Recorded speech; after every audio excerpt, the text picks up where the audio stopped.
Hello and welcome to Pikes Peak International Raceway. We are here for the SunTrust 200 for the 6th round of the USARC Grainger Truck Series season. It's been a long time since we were last out here with the Truck Series. It was Road America nearly 2 months ago that we last saw this field.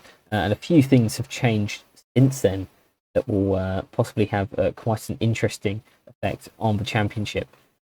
Lexi Herman on the pole.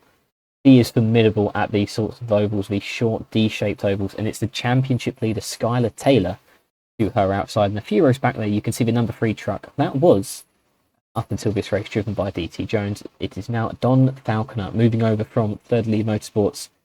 He moves into the 3 truck to hopefully propel his title ambitions in a truck which obviously last year won the title. So the logic here being that it's a faster truck, he might have a better chance, and he's already putting that equipment to good use today, rolling off from the 5th position. It will be interesting to watch as some of the top teams continue on with their truck programs. 555, Daytona, Anj Auto, SSR, all here present in the top 10. It's a full field, 42 trucks today. It's a tight track, Pikes Peak. The APS races in the past here did get a little spread out, had some long runs, but the truck race here last time out was very fun, so hopefully we get another one today. 50 laps ahead of us. What was interesting last year is how these guys ran bumper to bumper, and I believe there's been no changes to the package since then, so it will be a similar affair today. Lots of running right up to the back of your opponent, maybe try and intimidate them, maybe try and rustle their feathers slightly. And that's how it's always been in the truck series when we go to these short tracks. It's manic because it's some of the younger, some of the lesser experienced drivers, but it's always great. And as long as we don't have too much of a wreck fest like we have seen in the recent Cup Series races, funnily enough, I believe we are in for a good show. Just a few more things to mention. John Smith III and Cameron Lopez both failing tech. They will roll off on the final row of the grid. It is 42 trucks, as previously mentioned, and there is one more driver change I nearly neglected to mention. In the 86 this week, Paul Pren Jr. Previously made some starts in the Cup Series for 5715 Racing, just a handful, and he is now running the 86 for Third Lead for the rest of the season.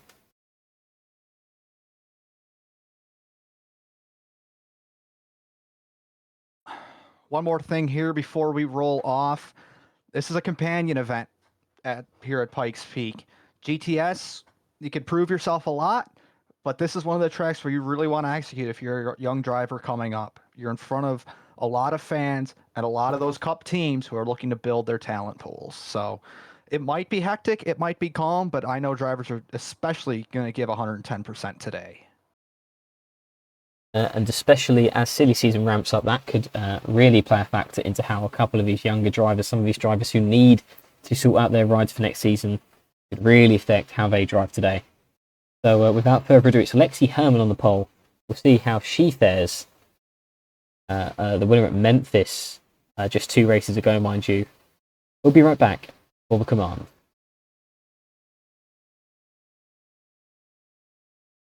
Welcome back to Pikes Peak. We are moments away from our command to start engines. Drivers, start your engines!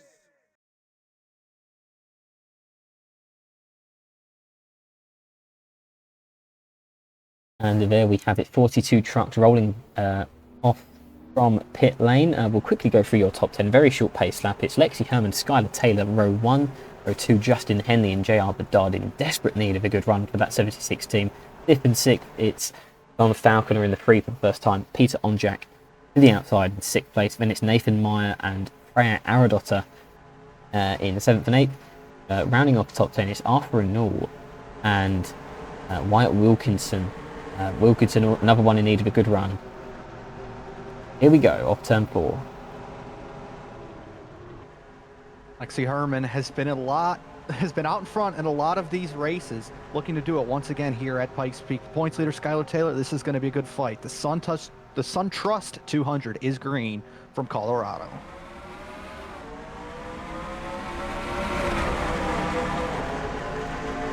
It's an even start. Falconer going 3 wide early on.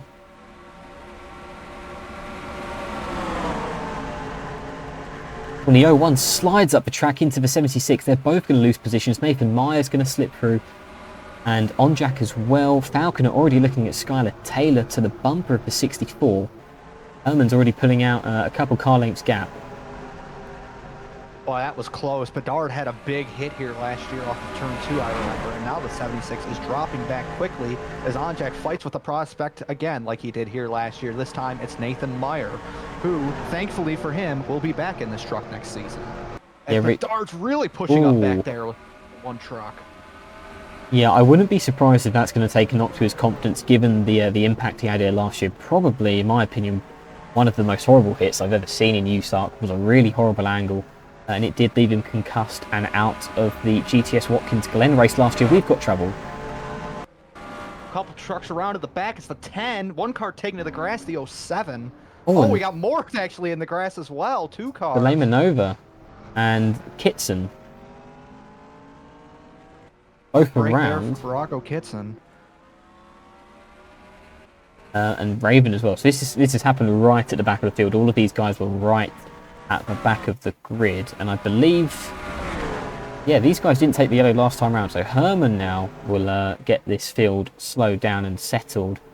Interesting that Taylor and Falconer were right on the back of the 58 coming to the yellow, but now it will be Herman who leads. We won't see pit stops as well, so this is fairly safe for now. The 77 rounds off the field in last place. All cars kept running,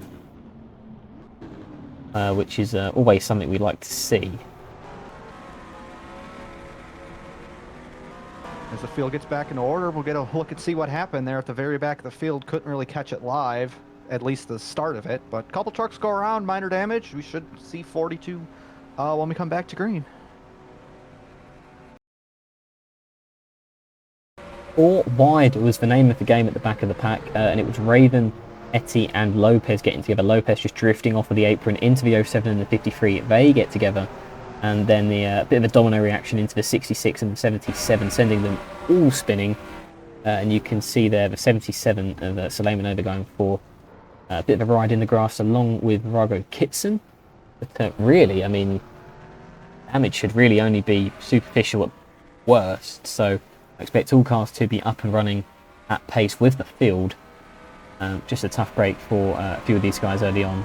We'll be right back for the restart here at Pikes Peak.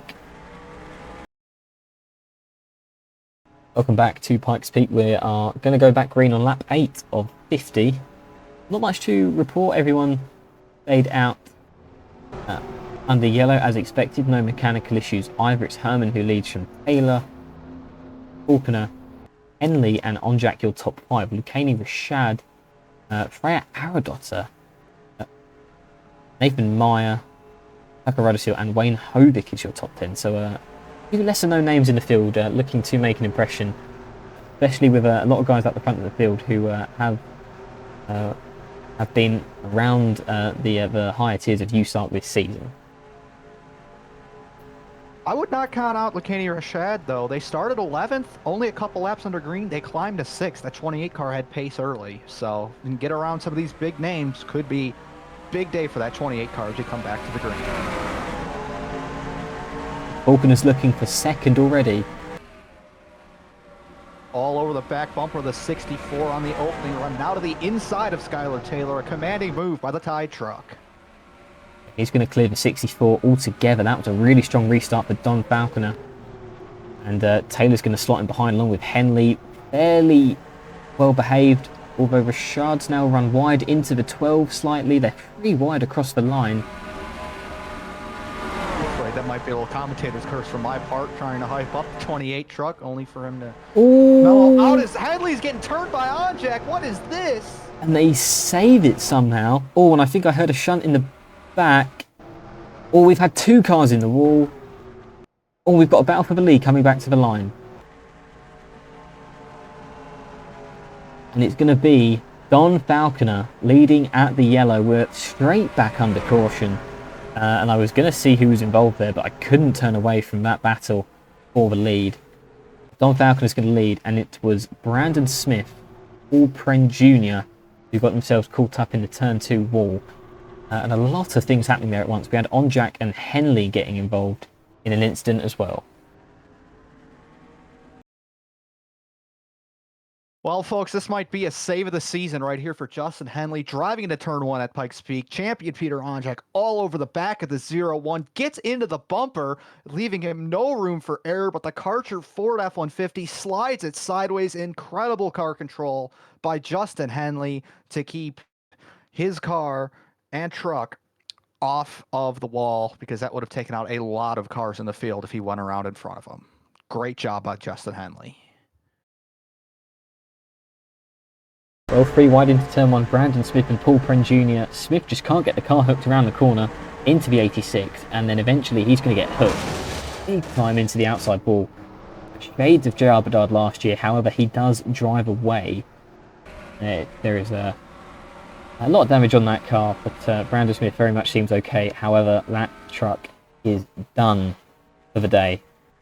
Tough break for the 85 team. Maybe some handling issues as well before the corner as well, which is why he ran up into Paul Pren Jr. Nonetheless, RGR at number 85 team with a lot of repairs to do.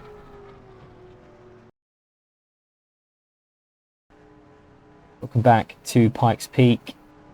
Don Falconer in his debut for Daytona Motorsports leads. We have one retirement, as expected. It is Brandon Smith in the 85. No one else is out. Paul Pren Jr. carrying on with minimal damage, at least to that side of the truck. But yeah, other than that, we weren't green for very long, so not too many alterations to the running order. And it will be Falconer this time, however, who will get us back green. And green is what we need, because it feels like the races I have been in the booth this season, I have brought the yellows with me. So it'd be nice to get a nice long green flag run and let the fast trucks get up front and show their stuff. Not a great restart from the 3. Great restart by the 64. When he's checked up on the apron, I think the 58 of Herman's going to clear them both through the middle. That was very impressive stuff. Move. Yeah, Falconer's just not got going at all. He's going to fall out of the top 5 here even. One Jack. There's not really room there. No room. Oh, he's right up against the wall. They're 4 wide. Oh, and there's a car in the wall in the back. Did they take the caution, though, coming to the line? I don't know if they did. We got a lot of damage back here. It's Patrick Raven, another trucker around. That's the 27, I think. Yeah. Corbin Mitchell. John Smith, the third's got big damage. These guys are still racing back. It's chaos. Falconer's just hemorrhaging spots. Tucker Rudderseal's into 3rd. Nathan Meyer, an aggressive move into 4th, and they're really close at the line. It was Falconer again on the comeback. I think he nipped the 14. No, not quite. Just about missed out there, but come on, guys. And another issue there for John Smith the third, and it looks to be a couple more involved as well. J.R. Bedard down pit road as well. Corbin Mitchell, I definitely saw in the wall, and it was Clockman 1. In the 27, who also had damage. I can't see him on track, however, and you can see Jacob Foster there with some heavy hood damage. He's going to come down pit road as well. There's Clockman 1, by the way. That's the very back. Yeah, he does have positions to make up as well, because took the yellow whilst wrecking, so yeah, bit of a messy one back here. But regardless, it's Herman back to the lead here. We're going to get a quick replay for our 3rd yellow on lap 18. On exit of turn 4, Arthur Renewal just takes up way too much racing line into the 84, and then a chain reaction accident. John Smith piling in there, Jacob Foster, Clockman 1 gets turned as well. Very silly accident almost at the back of the field. Once again, I'm just hoping now, if we approach halfway already, we can get some green flag running. We'll be right back with another restart here in the SunTrust 200.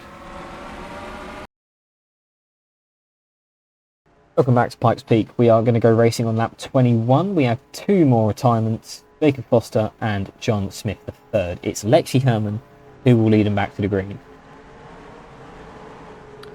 Seems to be restarts are the name of the game. Herman succeeded in that. Skylar Taylor succeeded in that. And shout out to the 62 of Tucker Rudisil. We've barely had any green flag laps, but now he has carved himself up from a 15th starting spot to P3. Might help get some sponsors on that 62 truck. But the green flag will wave once again. Can we keep these trucks off one another? Only one way to find out. It's a good start for the 58, sorry. On Jack looking inside of Henley. He runs very wide. And the 64, here we go to the inside. That's a huge corner exit by Skylar Taylor. Commit to the inside. No, Herman's going to chop. What a drive by the 58 to protect that lead through 3 and 4. Don't look now. Tucker Rudisil with a run as well. Off of turn 4. I can see them all clean behind this. 2 cars really low on the apron. That's Austin Scott who gets turned. Oh, by Hiccup Bush. Up the hill. Look oh, no.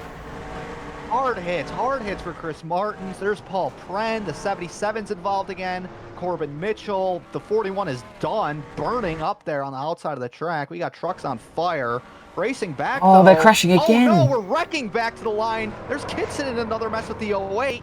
Trucks are everywhere at Pikes Peak. And Wilkinson involved again. It looks like the rest of them have safely got back round. Absolute chaos. I hate to say it, but I think the way they were racing these little minor accidents, the big one was coming, and, well, I think Hiccup Bush has got a lot to answer for, because from what we saw, those angles, that did not look good at all. I'm speechless.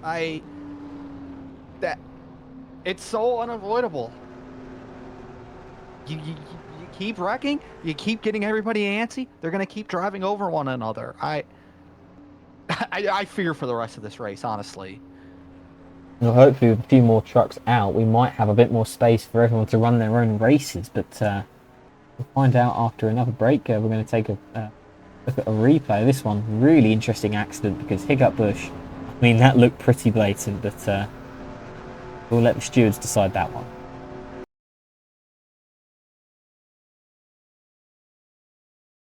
While tempers continue to overflow here at Pikes Peak, Austin Scott and Hiccup Bush run into the back of Freya Aradadar. They get hooked together and drive each other down the racetrack. Now, a racer's mentality is, after all, not to give up a position, but you have to know when to lift.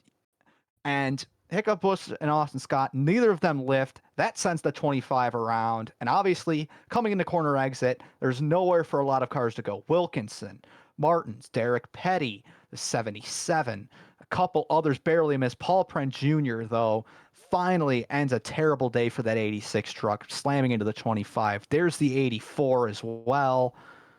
A lot of torn up trucks.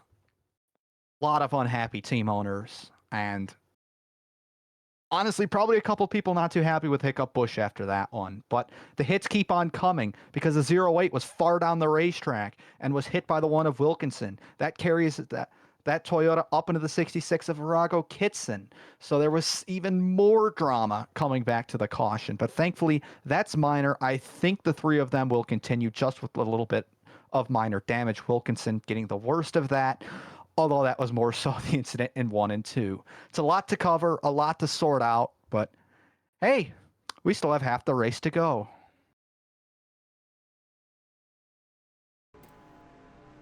Welcome back to Pikes Peak. Katerina Suleimanova, Austin Scott, Paul Pren Jr., Corbin Mitchell, Chris Martins, and Derek Petty have been added to the extensive retirement list. We've not really had any green flag running yet, and we're over halfway through, so I'm hoping now, with a few less cars on track, we get some green flag running. It's Lexi Herman from Skylar Taylor, as it has been most of the day.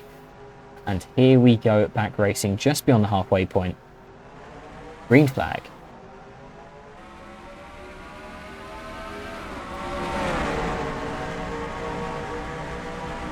And Taylor's looking. Well, the 3 really driving it in. I think Taylor drove it in too deep, and now he's going to have to defend from Rudisil in the 62.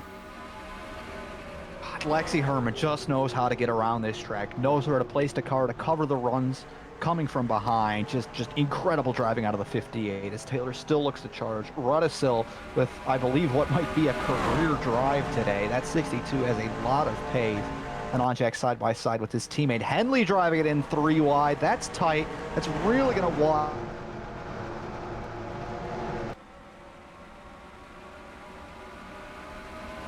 They're still 3 wide at the moment. Rashad's going to dive it in. Wayne Hobick's going to have to secede the position.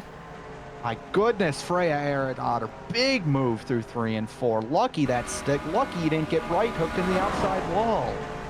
Look at the 3 pushing Nathan Meyer deep into turn 1. Rashad now on the inside. Back up front, it looked like for a moment that Skylar Taylor was eyeing up another move, but he's lost momentum again. And it looks like Rudisil's going to have another look, but they're 3 wide again.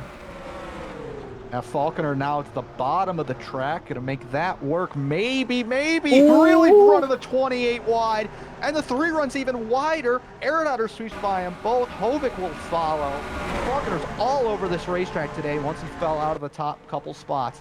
Up at the front, Skylar Taylor had it, but for how long? Up in the marbles, the 64. And for now, it's Rudisil and the 58 side by side for the lead. Herman drives it in deep, too deep. Oh, Rudisil finally gets that lead. Herman's luck may have run out on the defense, and the 14th, the silent assassin, Peter Onjak's finally worked his way up here in this race, but maybe not for long. Taylor fancies the look, nothing in it. But Tucker Rudisil, can the 62 drive away? He ran really wide. There's smoke in the back. I don't know if we are under yellow. We're not. But here comes Onjak. Oh, and that's really tight. Lead. Herman's going to try and force a gap through the middle. Maybe no. Oh, 3 wide. Is it coming? Is it coming? No, wise move there. And this is not really a career drive for Rudisil. He does have a win this season. Forgot that. Had to do a quick glance at the record books. But for Rudisil, instead of a career drive, this is a prove it drive. That wasn't a fluke. I have the talent. I can show up and do it again here on another short track. He's having to defend from one of the all-time greats of USARC, Peter Onjak. The caution's out. Don't know and that's why. There it is. It's Lopez again in the 08 truck of Dylan Velasquez. Again, those guys just cannot avoid accidents. These guys are still racing back. Rudisil leads for now. Did I hear more crashing in the back? No. Doesn't look like it. This is tight, though. I don't think anybody has anything for Tucker Rudisil, who has put together a great drive again today out of that unsponsored 62 truck. I think there was a 3rd truck involved. It was the 13 of Blaine Saylor. Oh, yes, definitely. Yes, yes. Bring it down pit road now.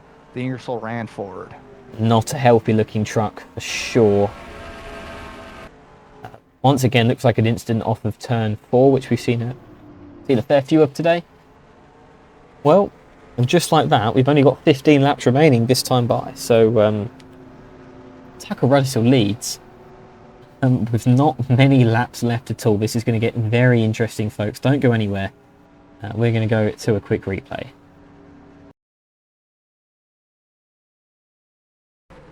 Down at the back of the field, Lakani Rashad, who found himself down the order, gets into Blaine Saylor. Saylor's then turned into the wall, and then the 08, no time to react, slides into the 13, hits hard, and then Cameron Lopez follows through for yet another accident on his day. So another accident towards the back of the pack, off of turn 4 as well, interestingly. But it looks like all have driven away. We'll see if any retire or if all will carry on. We're going to have just over 10 laps to go when we get back racing, so it is definitely going to be rather heated at the front of the field. We'll be right back for that action, that battle for the lead.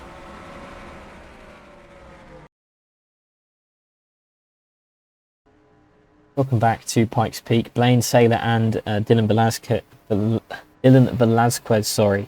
will continue on no more in the SunTrust 200. It's Tucker Rudisil who, for The second time in his career has a chance of victory. However, he's got some of the best of USARC behind him. Peter Onjak, Lexi Herman, the best of the truck series, Skylar Taylor in fourth as well. What's going to happen? We're going to have 11 laps to figure that one out. Ruddersill with the field at bay. Back green. Got a good restart. That's going to help him a lot here if he can pull away, but Onjek and Herman will have to squabble amongst themselves before they can get back up to the 62. Oh, there's contact. Hanley the and 01. Nathan Meyer lean on each other, but they don't go around. Here comes Hovik with a look on the inside as Herman tries to set up Onjak. Oh, and Hovik drove it too deep. Nearly got into the side of Meyer. They're going to be okay for now. Control. Oh, Taylor, that's a bit aggressive down the inside, but it's what he needs to do if he wants to bring that 64 to victory lane.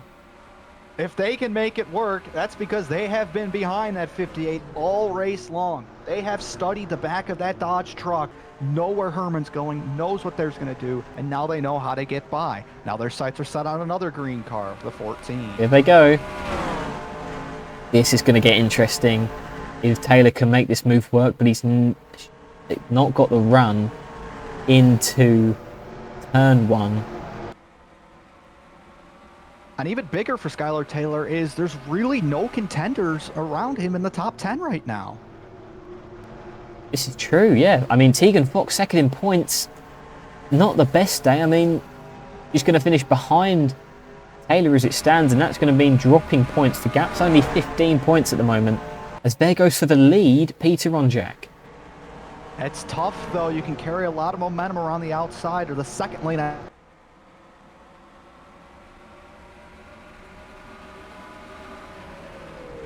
Say at Pikes Peak.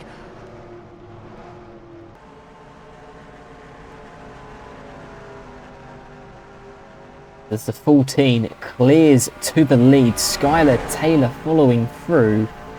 And Herman's going to do the same now as well to Ruddersill. Fortunately, some issues there, and the booth took away my point. The second lane here is so good at Pikes Peak, but you have to make it work. It's a very narrow line on that outside. You can't overstep, get into those marbles. Deep move by the 58 here. I think she can see Onjak already pulling away and knows what needs to be done. Lexi Herman looking for second. The caution's back out. And I have no idea why, because everyone is facing the right direction.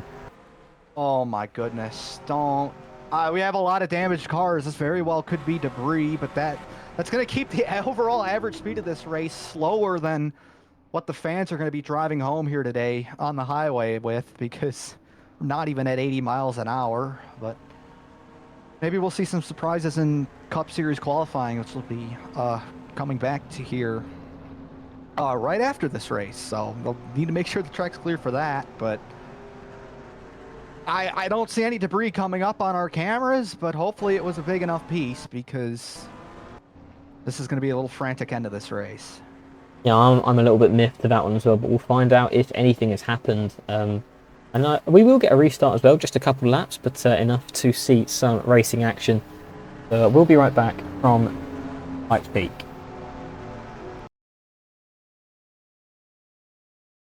Will Parrish is just kind of minding his own business here, and in comes Gretchen Hasselhoff, who just clears him out on the exit of turn 2. I mean, there's no real justification for that. That is just, I mean, old-fashioned moving him out of the way in the most extreme fashion, and that's what brought out your caution here at Pikes Peak, and it has set up a very interesting final dash to the finish. Welcome back to Pikes Peak for what will undoubtedly be the final restart. I've lost count of the number of cautions we've had. I know this for a fact will be the last restart at least. Will it be the last caution? Or have we had the last caution? Well, I hope so. But we don't really know just yet. Peter Onjak leads, trying to go back to back in this race. He won last year. But he's got Skylar Taylor behind him. 2 veterans, 2 Truck Series regulars. It seems to be that only the top 4 trucks are going to be the ones that have the power to fight for this race win. Who gets the jump? And it's all really even. And there goes Herman to the inside. Such an expert around this track. Lexi Herman will dispatch the 64 easily and set their sights on championship rival Peter Onjak. But that's up in the Cup Series. They're battling for that. Right now, they're only rivals in the race. As here comes Rudisil for third. It's a rehash now of Memphis. It's Onjak leading and Herman chasing him down. It was the other way round at Memphis. This is getting really packed up here. Rudisil, Tegan Fox making a move. That's big for the championship. That's going to swing the points in her favour for now. And there's all sorts happening with Rudisil up the track.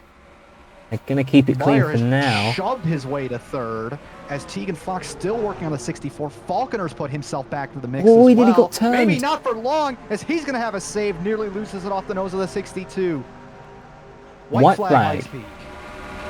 Herman's going for it. Big drive.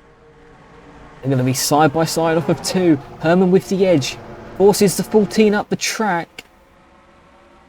That's textbook, but is there going to be enough power for the 14 to work the outside in 3 and 4? Going to have to drive it deep to get round her. And Herman's going to clear Onjak. Does he have a run on the outside? Not likely. Lexi Herman off of turn 4. 2-time winner this season in the Grainger Truck Series.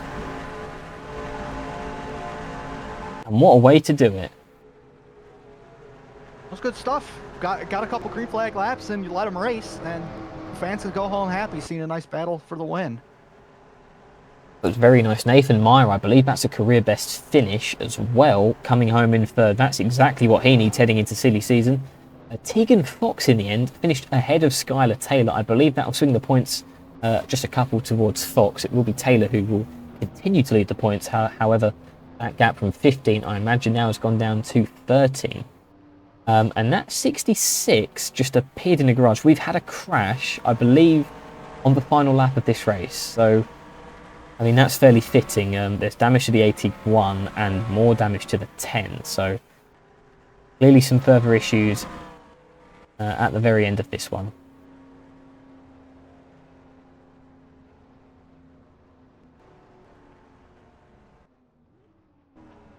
Well, we'll see if we can get a look at that or not, but that was a fun race to end that. You had the 64 giving it his all, Herman chasing down Onjak, which is, I think, what people expected coming into today at Pikes Peak, but sure delivered at the end of that one. And for Tegan Fox and Don Falconer to beat Skylar Taylor across the line, just gain a couple points, that could be oh so the difference when we wrap up this GTS season.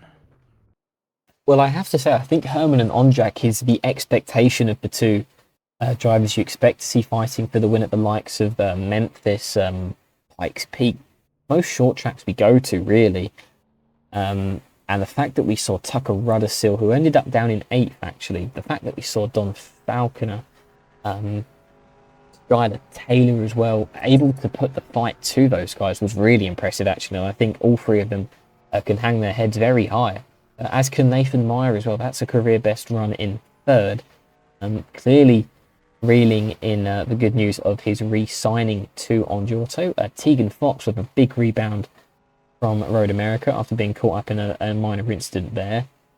William Myers as well. He's I believe 5th in the points going off memory. So a decent finish that keeps him in it. Alexander Rowe, Wayne Hovick with an impressive top 10. Going back further through the field, we have Aidan Smith, Haley Anderson Jr.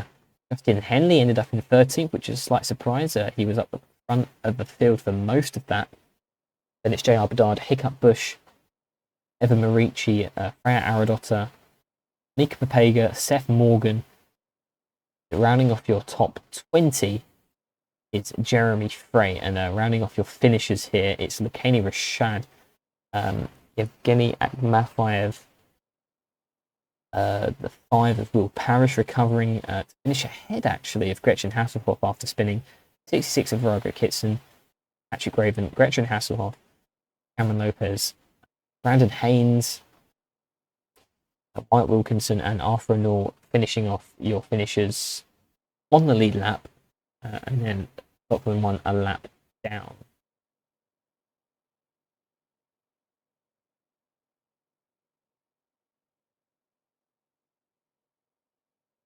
So overall, I think a really fascinating race. Obviously, a shame that it didn't run green more often. I think that average speed speaks for itself. That's kind of what we expect from the truck series in some ways. We expect that lesser experience to kind of shine through in the form of a dirtier race. It's just a shame that when we come to a track like this where we know the package is strong and the racing is good, it's overshadowed by lots of crashes. But I think nonetheless we saw a great battle for the lead throughout and a great battle for the finish as well.